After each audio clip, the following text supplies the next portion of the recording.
नमस्कार, हमारा उत्तराखंड में आपका बहुत बहुत स्वागत। मैं हूं प्रियंका। सबसे पहले बात करेंगे आज की हेडलाइंस की।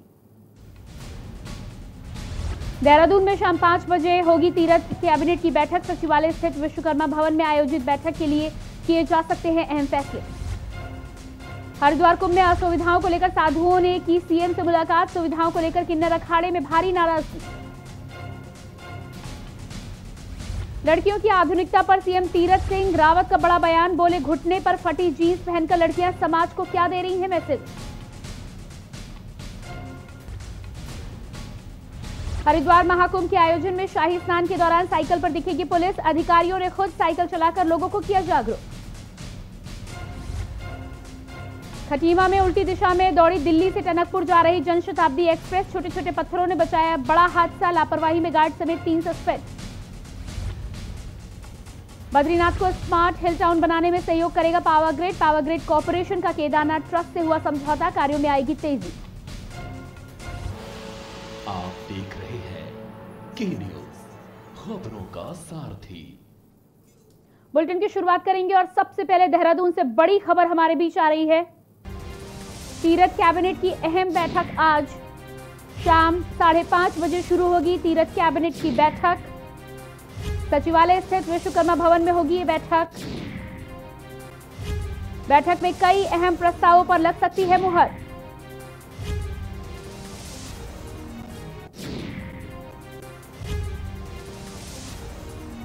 देहरादून से बड़ी खबर आपको बता रहे हैं। शाम 5:30 बजे शुरू होगी तीरथ कैबिनेट की अहम बैठक।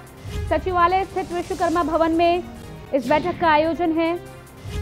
बैठक में कई अहम प्रस्तावों पर मुहर लगाई जा सकती है। देहरादून से बड़ी खबर आपको दिखा रहे हैं। तीरथ कैबिनेट की अहम बैठक आज तय की गई है शाम 5:30 बजे।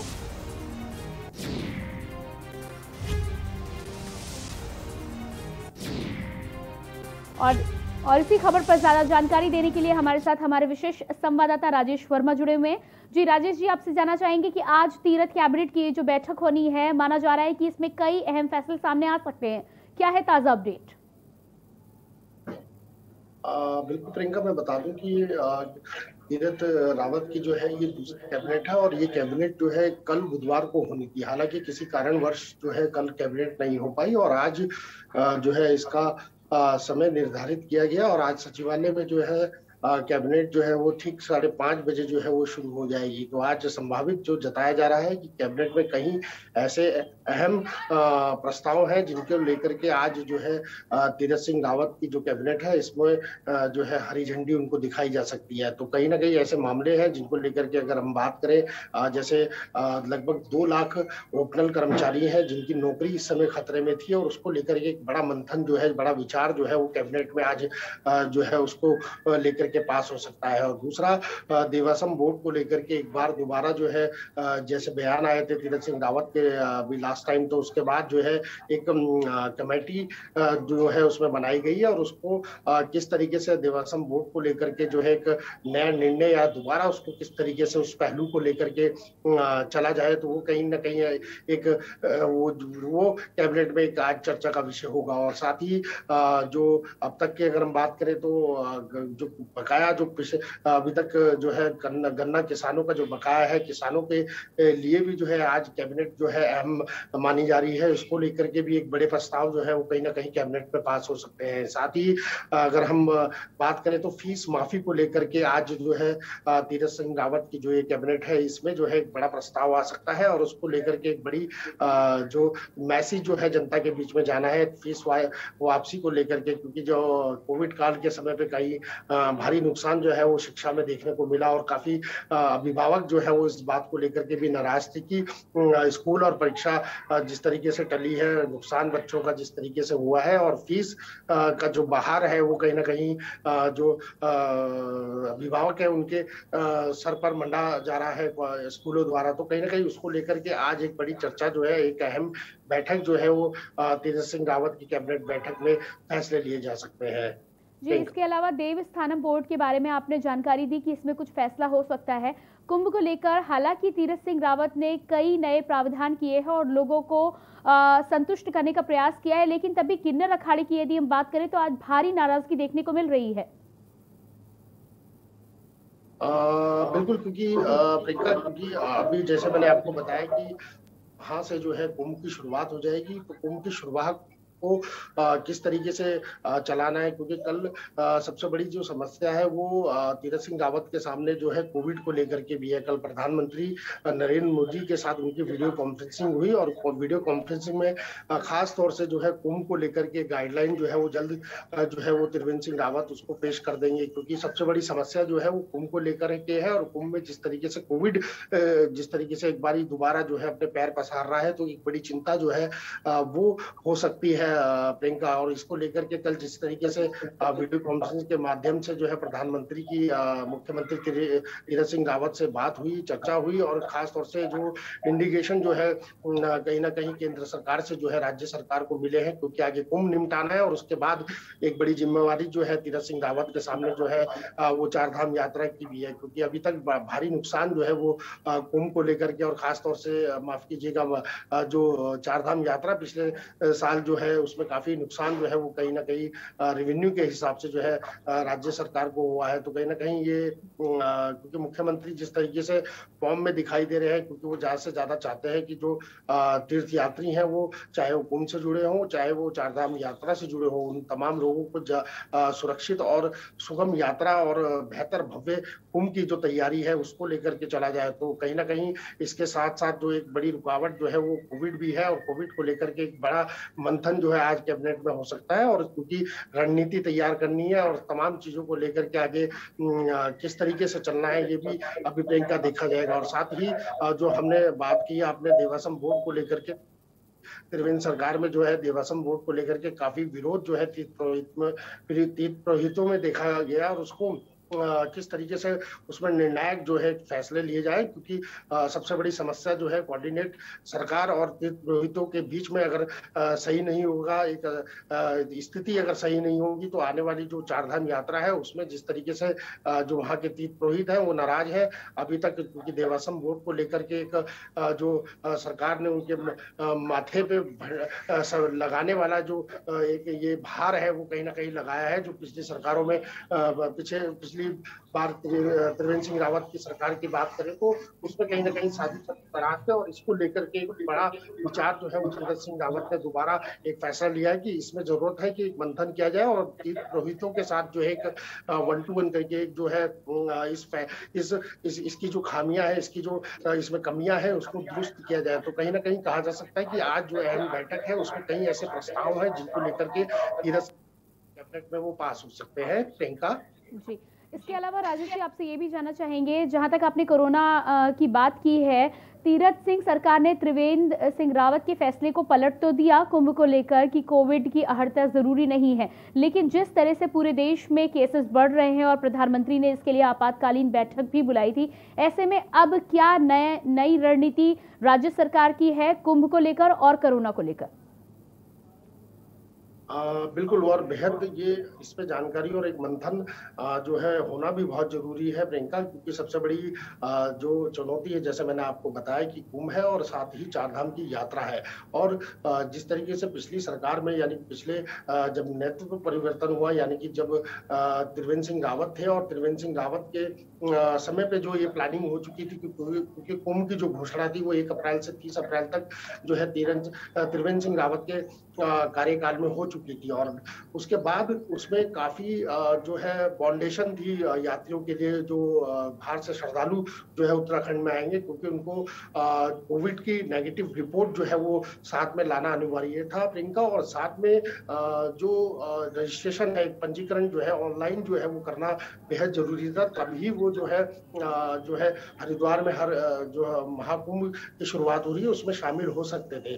तो कहीं ना कहीं इसको विराम लगाया है। जैसे ही तीरथ सिंह रावत ने कार्यभार संभाला तो कहीं ना कहीं एक बड़ी राहत जो है वहाँ के लोगों को मिली है, वहाँ के दुकानदारों को मिली है, व्यवसाय करने वाले लोगों को मिली है, और साधु संतों में खास तौर से इस मैसेज का जो है कहीं ना कहीं एक पॉजिटिव जो है वो तीरथ सिंह रावत की तरफ से गया है। क्योंकि सबसे बड़ी ये समस्या यही आ रही थी, अगर इतनी भारी संख्या में अगर श्रद्धालु आते भी हैं तो एक श्रद्धालु का जिस तरीके से नेगेटिव टेस्ट की रिपोर्ट लाने की बात हुई है, और साथ ही पंजीकरण जो है ऑनलाइन करने की बात हुई है, और तमाम जो केंद्र द्वारा भी कितने ऑप्शन है, कितनी बाधाएं हैं जो तीर्थ यात्रियों को या तमाम लोगों को जो है कोविड से संबंधित वो फॉलो करनी है। क्योंकि चाहे वो मास्क लगाने की बात करें प्रियंका, चाहे वो सोशल डिस्टेंसिंग की बात करें, या तमाम जो कोविड से लड़ाई और जो जंग है जिस तरीके से चल रही है उसको किस तरीके से आगे पूरा करना, ये एक महत्वपूर्ण बात है। और इनको लेकर के जिस तरीके से एक फैसला जो है तीरथ सिंह रावत ने लिया,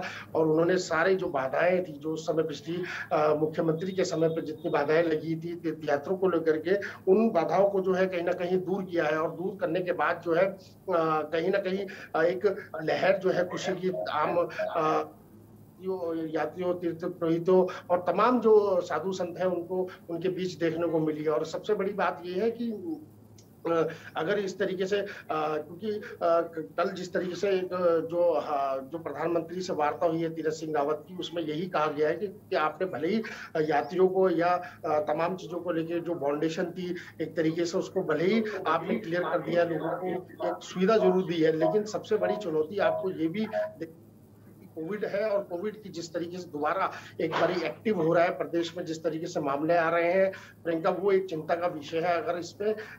अगर इसमें बिल्कुल इसको फॉलो नहीं किया, जो गाइडलाइंस है, जो तमाम चीजें हैं, अगर इसको उस तरीके से नहीं किया गया तो नुकसान जो है वो हो सकता है। और जिस तरीके से मामले आ रहे हैं, और आज जिस तरीके से मैंने बताया प्रियंका की ठीक 5:30 बजे जो है सचिवालय में जो है तीरथ सिंह रावत जो है अपनी कैबिनेट में इस विषय को एक प्रमुखता से लेंगे। और ये लेना भी जायज है क्योंकि आगे इवेंट बहुत सारे हैं, और इवेंट में किस तरीके की कोविड को लेकर के एक जंग जो है वो अब तीरथ सिंह रावत की होगी, और वो ये देखना होगा। क्योंकि अगर इस तरीके से मामले बढ़ते हैं तो कहीं ना कहीं एक प्रदेश के लिए और आने वाले समय के लिए जो है का ये चिंता का विषय बन सकता है। जी बिल्कुल राजेश जी, इस जानकारी के लिए आपको बहुत बहुत शुक्रिया। और लगातार देहरादून से बड़ी खबर हम आपको बता रहे हैं, जहां पर आज तीरथ सिंह रावत कैबिनेट की बैठक होनी है। 5:30 बजे शाम को इस बैठक का होना तय किया गया है। 5:30 बजे बैठक होगी सचिवालय में, और उसमें कई अहम प्रस्तावों पर मुहर लगाई जा सकती है। खासतौर पे जिस तरह से प्रधानमंत्री ने कल आपातकालीन बैठक बुलाई थी तमाम मुख्यमंत्रियों के साथ कोविड को लेकर, ऐसे में कोविड को लेकर भी आज नई गाइडलाइंस के बारे में इस बैठक पर विचार विमर्श किया जा सकता है। और इसके बाद बात करते हैं अगली खबर की। लक्सर कोतवाली पुलिस ने वर्ष 2011-2019 के बीच पकड़ी गई अवैध शराब बुलडोजर चलाकर नष्ट कराई। आपको बता दें कि पुलिस ने वर्ष 2011 से 19 के बीच लक्सर पुलिस आबकारी एक्ट के तहत करीब 400 मुकदमे दर्ज किए। इन मुकदमों में देशी और विदेशी शराब सहित कच्ची शराब भी बरामद की गई। सीओ विवेक कुमार ने बताया कि इनमें से काफी मामले कोर्ट में निस्तारित हो चुके हैं, जबकि कुछ में अभी भी सुनवाई चल रही है। आदेश पर माल में मौजूद शराब के लिए निस्तारण के लिए तहसीलदार की मौजूदगी में 3 सदस्यीय समिति बनाई गई थी, जिनकी निगरानी में आज अवैध शराब को नष्ट किया जा रहा है। इसके अलावा तुरंत ही हमने केस रजिस्टर किया है, क्राइम नंबर 113/21, सेक्शन 328, 272 IPC और 60 और 63 यूपी उत्पाद शुल्क और एक्साइज एक्ट के अंतर्गत, जिसमें टोटल 4 + 1 लोग नामजद हुए हैं, जिसमें से एक विनोद भारतीय को हिरासत में लिया गया है। शेष अन्य 8 लोगों को उनके कहे गए आधार पर कि और कौन कौन लोग इन्वॉल्व हो सकते हैं उनके बयान को लिया गया है डिटेल में, लेकर के 8 अन्य लोगों को भी गिरफ्तार किया गया है। इसके अलावा जो बाकी नामजद लोग हैं सबकी गिरफ्तार। और इसके बाद आगे बढ़ेंगे लक्सर से। इसी बीच हमारे सामने बड़ी खबर आ रही है, कांग्रेस कार्यकर्ताओं ने जताया आक्रोश। लक्सर से बड़ी खबर आपको बता रहे हैं, कांग्रेसियों ने आक्रोश सभा का आयोजन किया है लक्सर में। पूर्व सीएम हरीश रावत ने सभी को किया संबोधित। बीजेपी सरकार के खिलाफ उगला जहर। बड़ी खबर आपको लक्सर से बता रहे हैं, जहां पर आज कांग्रेस कार्यकर्ताओं ने सरकार के खिलाफ आक्रोश जताया है। पूर्व सीएम हरीश रावत ने इस सभा को संबोधित किया है। तमाम कांग्रेसी कार्यकर्ता इस सभा में शामिल हैं, जिसमें बीजेपी सरकार के खिलाफ जहर उगला गया है। बीजेपी सरकार के कामकाज को लेकर कांग्रेसी कार्यकर्ताओं ने गहरा आक्रोश व्यक्त करते हुए इस सभा का आयोजन किया है, जिसको पूर्व सीएम हरीश रावत ने संबोधित किया है। साथ ही साथ पिछले 4 साल के कार्यकाल में भाजपा ने जिस तरह का काम किया है उसको लेकर कांग्रेस में भारी रोष देखने को मिल रहा है। महंगाई की यदि बात करें तो महंगाई को लेकर कांग्रेस कई बार मोर्चा खोल चुकी है और कई बार मौजूदा सरकार का विरोध किया है। और इसी खबर पर ज्यादा जानकारी देने के लिए लक्सर से हमारे संवाददाता रामगोपाल हमारे साथ जुड़ चुके हैं। जी रामगोपाल, कांग्रेसियों ने आज आक्रोश सभा का आयोजन किया है और साथ ही साथ खबरें ये भी आ रही हैं कि पूर्व सीएम हरीश रावत ने उन्हें संबोधित किया है। क्या कुछ खास जानकारी है आपके पास? जी बिल्कुल, देखिए कांग्रेसी जहां सरकार को लेकर एकदम हमलावर है, कहीं ना कहीं जिस तरीके से महंगाई के मुद्दों को लेकर के विपक्ष हमला बोल रहा है, तो हरीश रावत क्योंकि चुनावी दौर है, आने वाले चुनाव में जो है अब विपक्ष भी जो है अपनी भूमिका निभा रहा है, तो जिसको देखते हुए अब जो कांग्रेसी हैं, पूर्व मुख्यमंत्री हरीश रावत है, उनका जो कहना है कहीं ना कहीं एक तरीके से जनता का जो मन लुभाने को लेकर के कहीं ना कहीं ये कहना चाहते हैं कि जनता इस बार आने वाले चुनाव में धर्म देखकर वोट ना दें। जी, इसके अलावा यदि महंगाई की बात करें, इसके अलावा महंगाई का मुद्दा तो कांग्रेस काफी लंबे समय से उठाती आ रही है। महंगाई के अलावा और किन किन मुद्दों पर कांग्रेस जनता के बीच उतरना चाह रही है? बिल्कुल, कांग्रेस जो है ऐसा कोई भी चुनावी मुद्दे को लेकर के ऐसा कुछ भी छोड़ना नहीं चाहती, ताकि जो है विपक्ष को लेकर के कहीं ना कहीं जिस तरीके से जो कांग्रेस है और सरकार पर हमलावर हो रही है, जनता का मन लुभाने का रुझान करने के लिए इस बार जो है अपनी पूरी पकड़ जमाने को लेकर जो है सरकार पर हमला बोल रही है और जनता को लुभाने को लेकर के यही उनका जो नीति है 2022 में आने वाले चुनाव को लेकर के, जिस तरीके से महंगाई हो गई, महंगाई को लेकर के, गैस सिलेंडर के दाम को लेकर के कहीं ना कहीं जगह जगह जो है कार्यक्रम कर रही है, ताकि उनकी एक अच्छी पकड़ जो है जनता में जो है बन सके और आने वाले चुनाव में जो सत्ताधारी पार्टी है उसको जो है एक हार का मुंह दिखाना पड़े। जी, इसके अलावा रामगोपाल जी, यदि हम कांग्रेसी नेताओं की बात करें तो पूर्व सीएम हरीश रावत के अलावा क्या कोई बड़ा नेता इस आक्रोश जनसभा में शामिल हुआ है?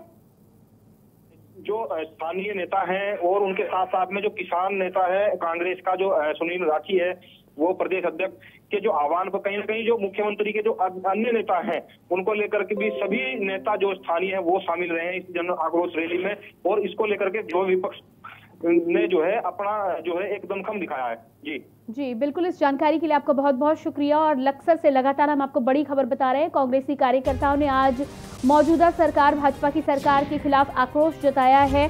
महंगाई मुद्दे को लेकर विशेष तौर पर पूर्व सीएम हरीश रावत ने ये मोर्चा खोला है, जहां पर बीजेपी सरकार के खिलाफ जमकर जहर उगला गया है। और आपको बता दें, सरकार के 4 साल पूरे हो चुके हैं। अगले साल उत्तराखंड में चुनाव होने हैं। ऐसे में चुनावी बिगुल को फूंकते हुए कांग्रेस एक बार फिर से जनता के बीच जाना चाहती है। भाजपा सरकार की नाकामियों को दिखाकर कांग्रेस जनता के बीच अपनी जगह बनाना चाहती है।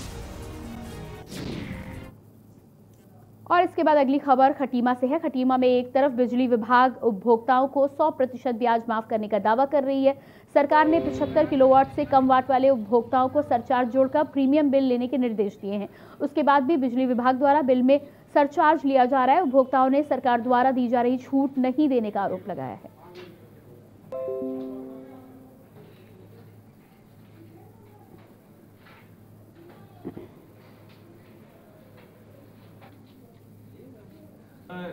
जो कंज्यूमर्स हैं बिजली विभाग के, उनको एक छूट दी गई है जिसमें सर्ज माफी फुल योजना है। उसमें क्या है कि आपके जितना भी बिल है उसमें जितना भी सरचार्ज आपका है वो सारा माफ है, केवल आपका प्रिंसिपल अमाउंट जमा करना पड़ेगा एक मुश्त। और ये योजना करीब 18 मई तक है। और इसमें इसमें जो उपभोक्ता आते हैं जो कंसिडर किए गए हैं, इसमें एक तो घरेलू हैं, एक कॉमर्शियल्स हैं और आपका PTW भी हैं। बैरीनाग में मनरेगा कर्मचारियों की अनिश्चितकालीन हड़ताल जारी है। वहीं कर्मचारियों ने सरकार के खिलाफ प्रदर्शन करते हुए कहा कि जब तक मनरेगा के सभी कर्मचारियों का विभागीय समायोजन नहीं हो जाता तब तक आंदोलन यूं ही जारी रहेगा। पिछले 15 वर्षों से लगातार विभाग में कार्य करने के बाद भी विभागीय लाभ नहीं मिल पा रहा। पूर्व में कई बार विभागीय समायोजन करने की मांग को लेकर कई बार सरकार को पत्र सौंपे जा चुके हैं, लेकिन उसके बाद भी इस ओर कोई ध्यान नहीं दिया गया। आपको बता दें, लॉकडाउन की अवधि में मनरेगा कर्मचारियों के द्वारा लगातार कार्य किया गया और हजारों लोगों को मनरेगा में रोजगार दिया गया, लेकिन उसके बाद भी सरकार के द्वारा मनरेगा कर्मचारियों की कोई सुध नहीं ली जा रही है। कांग्रेस ब्लॉक अध्यक्ष दीपक नवेलिया ने भी आंदोलन का समर्थन करते हुए कहा कि यदि शीघ्र मांगे नहीं पूरी होती हैं तो कांग्रेस के द्वारा भी पूरे प्रदेश में आंदोलन किया जाएगा।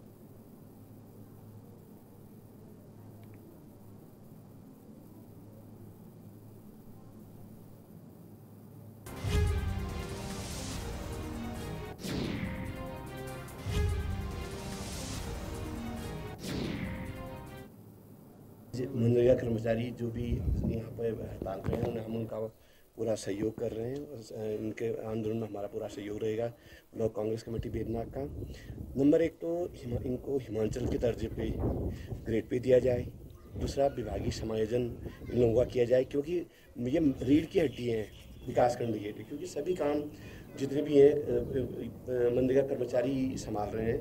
तो हमारा तो अधिक से सरकार से आग्रह रहेगा कि अति शीघ्र इनकी मांगें पूरी की जाए। और फिलहाल रुकेंगे एक छोटे से ब्रेक के लिए, जल्द होते हैं हाजिर।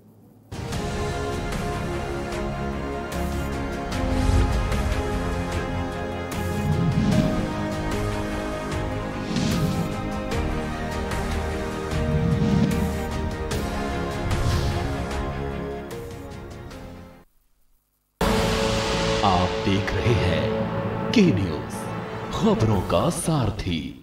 उत्तर प्रदेश में योगी सरकार अपने दावे और वादे पर खरी उतरी है। अपने दमदार काम से प्रदेश में विकास की गति देते हुए यूपी को संवार रही है।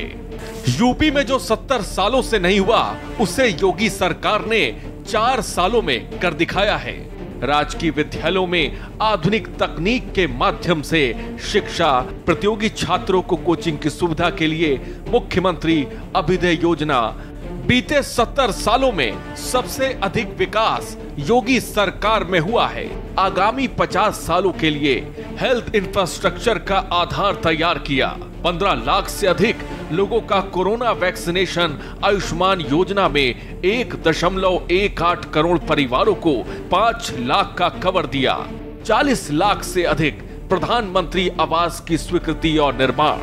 4 सालों में 4 लाख से ज्यादा युवाओं को सरकारी नौकरी। गन्ना किसानों को 1.25 लाख करोड़ का रिकॉर्ड भुगतान। 341 किलोमीटर लंबे पूर्वांचल एक्सप्रेसवे का तेजी से निर्माण। 2 करोड़ 61 लाख शौचालयों का निर्माण कराया। योगी सरकार ने विकास की दृढ़ इच्छा शक्ति से अपने काम के दम पर यूपी की तस्वीर बदल कर रख दी है। काम दमदार, योगी सरकार। आप देख रहे हैं के न्यूज, खबरों का सारथी।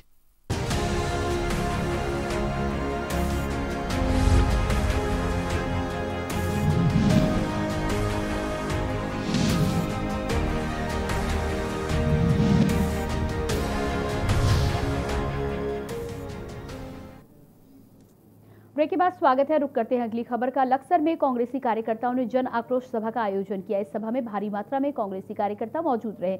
वहीं पूर्व मुख्यमंत्री हरीश रावत जन आक्रोश सभा को संबोधित करते हुए मौजूदा भाजपा सरकार पर किसानों की अनदेखी व बेतहाशा बढ़ती महंगाई और बेरोजगारी के विरुद्ध जमकर बरसे। उन्होंने कहा कि इस मौजूदा सरकार में किसानों का शोषण हो रहा है और उनके ऊपर सरकार जानबूझकर काले कानून थोप रही है।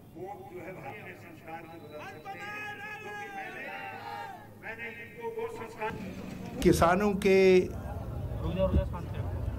का जो शोषण हो रहा है, किसानों के ऊपर जिस तरीके से काले कानून थोपे जा रहे हैं, उसके खिलाफ हमारा अभियान है। राहुल गांधी जी ने एक संकल्प व्यक्त किया है कि वो महंगाई के खात्मे के लिए संघर्ष करेंगे और किसानों के ऊपर जो अत्याचार हो रहा है, 3 काले कानून थोपे गए हैं, उनकी वापसी के लिए संघर्ष करेंगे। उन्होंने कांग्रेस जनों से कहा है, तुमको कितनी ही कुर्बानी देनी पड़े तैयार रहना है, मगर संघर्ष के बिगुल को बजाना है। और मैं उसी संघर्ष के बिगुल को बजाने के लिए अपनी इस पवित्र भूमि लक्सर में आया हूँ। देहरादून में उत्तराखंड के नव नियुक्त मुख्यमंत्री तीरथ सिंह रावत अपने बयान से चर्चा में आ गए हैं। उन्होंने कहा है कि आजकल महिलाएं फटी जीन्स पहनकर चल रही हैं। क्या ये सही है? ये कैसे संस्कार है? मंगलवार को एक बाल अधिकार संरक्षण आयोग के वर्कशॉप में बोलते हुए मुख्यमंत्री और बीजेपी नेता रावत ने कहा कि इसे माता पिता अपने बच्चों के लिए खराब उदाहरण पेश करते हैं। आपको दिखाते हैं कुछ तस्वीरें। जहाज में जब बैठा तो मेरे पड़ोस में बगल में एक बहन जी बैठी थी और बहन जी बैठी थी तो बातचीत हुई, शोभा के बगल में बैठी है। लेकिन मैंने जब उनकी तरफ देखा तो नीचे गमबूट थे, जब और ऊपर देखा तो घुटने फटे थे हाथ देखे तो कई कड़े थे, लेकिन जब ये घुटने देखे बच्चे दो साथ में उनके थे। मैं कहा बहन जी कहाँ जाना है? दिल्ली जाना है। हस्बैंड कहाँ है? जीएनयू में प्रोफेसर है। तुम क्या करती हो? मैं एक एनजीओ चलाती हूँ। एनजीओ चलाती है, घुटने फटे दिखते हैं, समाज के बीच में जाती हो, बच्चे साथ में हैं, क्या संस्कार दो? नीचे तक लोगों में जन जागरूकता, अवेयरनेस, यह लाना जरूरी है। हमने कार्यक्रम किया, लेकिन उसके बाद नीचे तक नहीं पहुंचे, वहां तक हमारी बात नहीं गई, तो कार्यक्रम का कोई उद्देश्य नहीं रह जाता। लेकिन मुझे विश्वास है कि उषा नेगी जी ऐसे संघर्षशील, ऐसा इनका व्यक्तित्व आंदोलन से निकल कर आई हैं और विभिन्न संस्थाएं और सामाजिक उसमें भी आप शरीक रहती हैं। आज ये जिस तरह का भौतिकवाद की चकाचौंध में आज का यहाँ का नौजवान, और नौजवान ही नहीं तो युवतियां भी भाग रही हैं उस होड़ में, उस दौड़ में, और जो उन्होंने देखा वही करने लगते हैं। जो सुना, जो देखा, तो जो आजकल यहाँ टीवी हमारे सामने आ गया है, फोन हाथ में हो गए बच्चों के,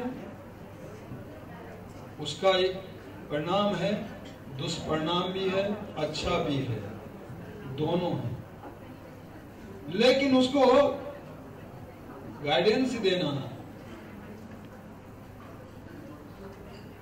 परिवार में किस प्रकार का वातावरण है, स्कूल से नहीं होने वाला है। स्कूल में बच्चा 5 घंटा, 7 घंटा, 8 घंटा रहता है, बाकी शेष अधिकतम घंटे माँ बाप के पास बिताता है। और फिलहाल इस बुलेटिन में इतना ही। देखते रहिए के न्यूज़ इंडिया।